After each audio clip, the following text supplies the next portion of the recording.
عايزاك دلوقتي تروح تفتح اول درج جنبك. بص فيه، هتلاقي الحاجات دي مركونة عندك بقالها قد ايه، سنة 2 3. في الواقع احنا منبقاش عايزين نحتفظ بالحاجة، بل احنا عايزين نحتفظ بالذكرى، الحنين، اللحظة اللي عشناها. هو بياخد حيز كبير من عقلك قبل بيتك. في قاعدة بتقول لو الحاجة عدى عليها 3 سنين وانت ما استخدمتهاش ارميها. وده مش بس عن الورق والحاجات اللي محتفظين بيها، لا كمان عن احلامك القديمه، عن خطط ما كملناهاش، اي حاجه ما خدمتش روحك ولا وقتك وحاسس وجودها بيثقلك، يبقى مكانها مش هنا.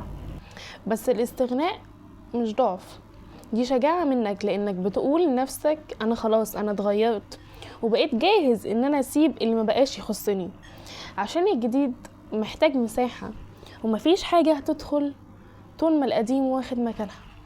مش شرط اللي نسيبه يكون وحش، مش كل حاجة بنحتفظ بيها بتبقى كويسة، بس في حاجات دورها خلص ولازم نتعلم ان احنا نقول كفاية. جرب تفتح الدرج ده تاني، بس المرة دي خلي فيه مساحة فاضية، عشان الجديد هيكون اهم.